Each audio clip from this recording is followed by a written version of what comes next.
Бисмиллахир-рахманир-рахим. Алхамдулиллахи раббил аламин. Вассалату вассаламу аля расулиллах.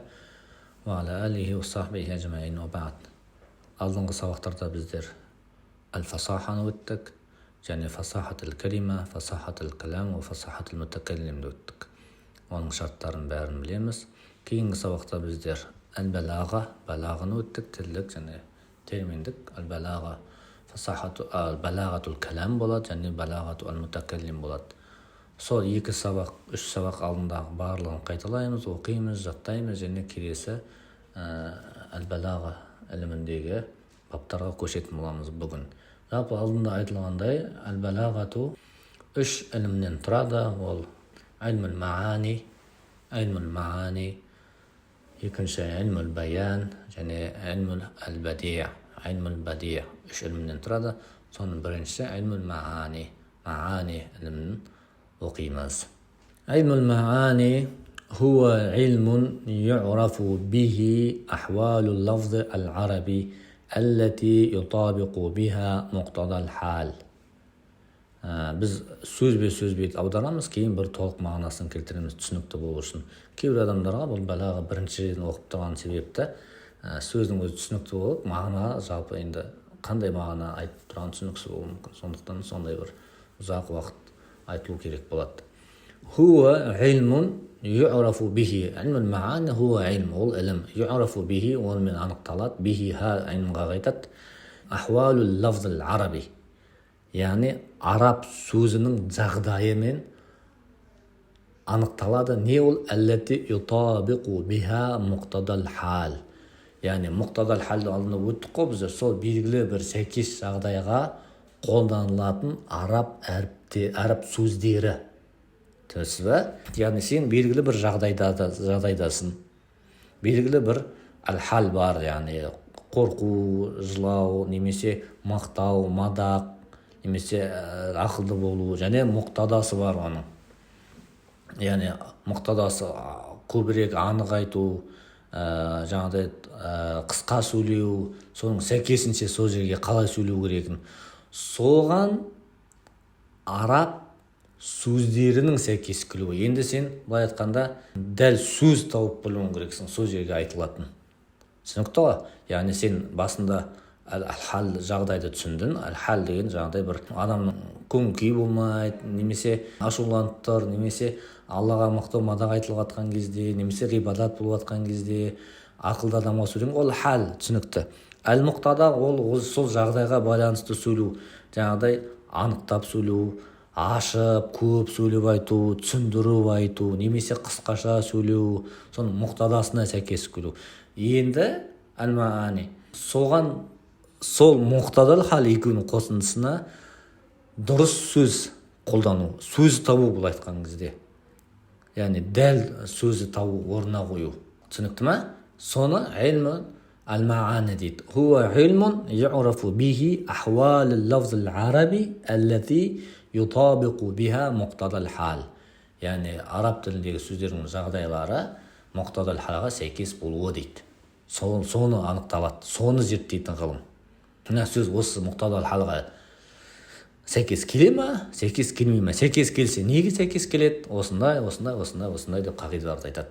Фатахталифу сурутул калами лихтилафил ахвал. Яғни фатахталифу сурул калам, каламның суреті, жаңағыдай маңыздылығы басқа, лихтилафил ахвал, жағдайдың басқа болуына сөзде өзгереді. Жағдай біргелі жағдай болатын болса, жағдайлардың өздері әртүрлі болған секілді, сөздерінде жағдайлары әртүрлі болады. Мысалы, бір нәрсеге жақсы адамға жақсы сөйлейміз, жаман адамға жаман сөйлейміз. Сондай ахуал өзгерсе, кәлам да өзгереді. Түсінікті ме? Оған қолданатын араб дәл соған сөз де өзгереді. Мисалу залика қаулуху та'ала, Аллах тағаланың сөзі. Ва анна ла надри ашаррун урида биман фил арди ам арада бихим раббухум рашада. Әл-Джин сүресі 10 аятта. Яғни қаулуху та'ала ва анна ла надри. Біз білмейміз. Мәнде біз білмейміз. Ашаррун, оларға жамандық, урида, қаланды ма, яғни урида, арада, юрида, бұл жерде мабни лил мәжһул хал дейді, немесе биман лам юсамма фаилуху, яғни дуриба деген сияқты. Дараба дуриба, түсінесіз ба? Ашаррун урида мабни лил мәжһул биман фил арди әм, яғни арада бихим раббухум рашада. Әлде оларға Раббысы жақсылық, тура жол қалады ма дейді.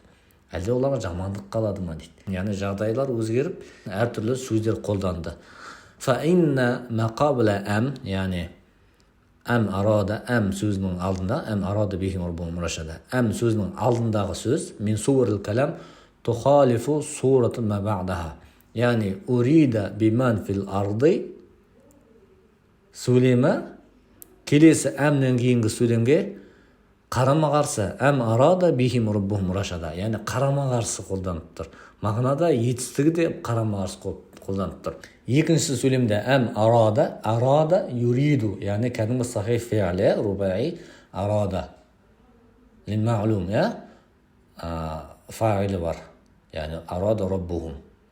Ал бұл жерде урида, яғни фаилі ғойру мазкур, яғни фаилі жоқ. Лил мәжһул деп айтады. Кейбір жерде биман лам юсамма фаилуху урида фи'л қолданады. Екі фи'л қолданады, арада ва урида. Яғни лианна ал-ула фиха фи'лун фи'л al-ирадати мабнiyun лил мәжһул. Түсінесіз ба? Урида мабни лил мәжһул фи'л қолданып тұр. Урида деген жерде.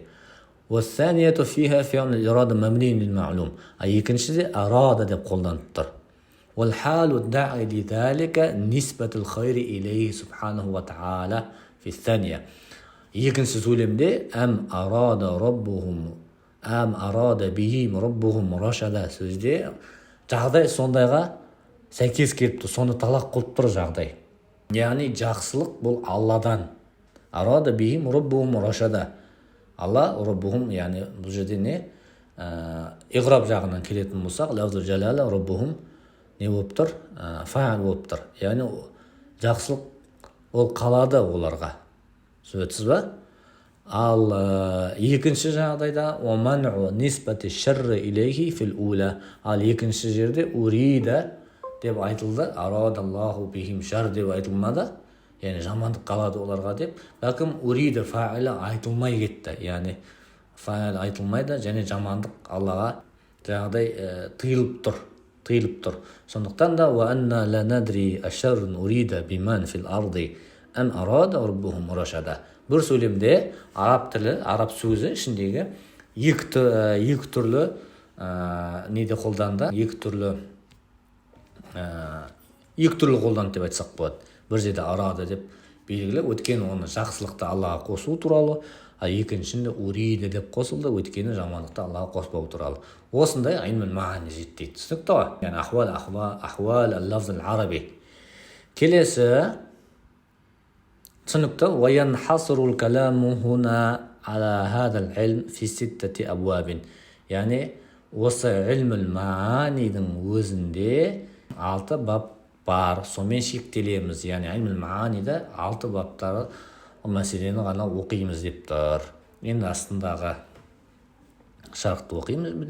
Біріншісі هذا من البلاغة, яғни бұл балағадан болып есептелінеді. Неге? وَأَنَّا لَنَدْرِي أَشَرٌ أُرِيدَ بِمَنْ فِي الْأَرْضِ أَمْ أَرَادَ بِهِمْ رَبُّهُمْ رَشَدًا. هذا يقوله الجن, яғни бұл джиндердің сөзі дейді. Нұх сүресі ғой бұл. Ал джин сүресі.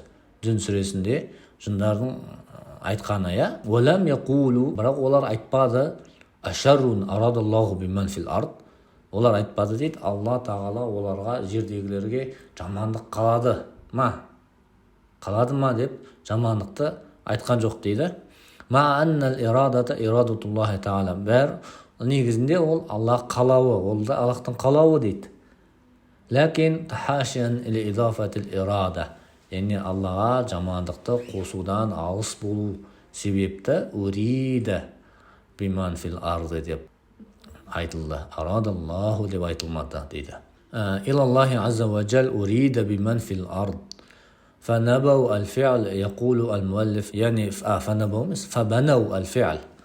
Яғни мабни лил-мәжһул, лима лам юсамма фа'илуху, яғни сондай қылды, урида қылды, арада қылған жоқ дейді. Якулу аль-муаллифу лил-мәжһул. Ва нахну нақулу, біз лил-мәжһул деп автор айтып жатыр дейді. Бірақ біз айтамыз дейді, лима лам юсамма фаилуху, фаилі айтылмаған етістік деп айтамыз дейді. Кама аббара залик ибн Малик рахимахуллаху таала. Өйткені олар лил мәжһул дейді. Кейбір жалпы ғалымдарда, тіл ғалымдарда, Куфи, Басра және басқа Ирақтағы жерлерде не дейді? Лил мәжһул фаилі мәжһул дейді да. Бірақ олардың қағидасы бойынша кез келген әл-фиъл лахул фаил, іс-әрекет болғаннан кейін оның фаилі болуы керек дейді. Либо ол шынымен де мәжһул болуы мүмкін, немесе оны айтпады лиғарадин минал аград, яғни белгілі бір мақсаттарда айтылмауы да мүмкін. Ол балағада да бар, ол фасахада да бар, ол нахуда да бар, ол қағида. Сондықтан да барлығы лил мәжһул деп айту ол дұрыс емес дейді олар. Сондықтан да лима лам юсамма фаил, фаил айтылған жоқ дейді. Айтылған жоқ не үшін? Либо лил мәжһул, білмегендіктен, немесе айтқымыз келмегендіктен, немесе жаңағыдай жамандықты оған қосқымыз келмегендіктен, немесе жасырғымыз келгендіктен деп әртүрлі ғаратта болғаннан кейін лима лам юсамма фаилуху деп айтады Ибн Маликте көп ғалымдар. Фи алфейті уакама хуа вадих, ол белгілі нәрсе. فإن قوله تعالى وخلق الإنسان ضعيفا, шын мәнінде адам әлсіз болып жаратылды біздерде, ол белгілі. Әл-халиқу маълумун, жаратушы ол белгілі. Ләкин буни әл-фиъл лима лам юсамма фаилуху. Бірақ хулиқа деп фиъл мади жаңағыдай лима лам юсамма фаилуху болып кетті. Өйткені ол маълум, кезінде маълум бид-дарура белгілі мәселенде оны уже фаилді айтпауына болады. Жаңағыдай жерде хулиқал инсану даифа, ол белгілі. Келесі ашарр нурида биман фил арди хадихил жумлату мутабақатун ли муқтадал хал. Яғни бұл сөйлем ал-муқтадал халға сәйкес келіп тұр дейді. Яғни ал-муқтадал халға сәйкес келіп. Лианна муқтадал хал алла тудифа шарра илаллах. Өйткені муқтадал хал жақсы жағдайдың талап қылатын жері ол Аллаға жамандықты қоспау дейді. Кәмә қал нәби саллаллаху алейхи вассалам, пайғамбар саллаллаху айтты дейді, ва шарру лейса илейк, жамандық саған емес деді. Ва аммал хойру фа юдафу илаллахи лианнаху хойр, ал Аллаға жақсылықты біз қосамыз дейді. Ва лихада қалу, сондықтан да олар айтты дейді, әм арада бихим раббухум рашада, сондықтан да олар Алла, олардың Раббысы оларға тура жолды қалады дейді. Қалады ма? Яғни әм деген жағдай. Өтеміз оны әлде де. وَلَمْ يَقُولُوا أَمْ أَرَادَ اللَّهُ لِأَنَّ الرَّبَّ أَخَصُّ فِيمَا يَتَعَلَّقُ بِأَفْعَالِ الرَّبِّ مِنَ الْإِلَهِ. Яғни әм أَرَادَ اللَّهُ деп қана айтпады дейді. Бәлкім ар-рабб деп айтты дейді. Раббымыз деп айтты. Раббы деп айтты. Өйткені ахассу ол оның мағынасы былай айтқанда жақсырақ көрсетеді дейді. Фима ятааллақу би аф'алир рабб минал илах. Яғни аф'алир рабб істерінде рабб сөзі жақсырақ көрсетеді дейді. Ам арада бихим раббухум рашада. Түсінікті. Осы біздер ilmul мааниді өттік. Осы ilmul мааниді қайталаймыз, оқимыз, түсінеміз. Келесі 6 бапқа кіріп бәрін баяндайтын боламыз.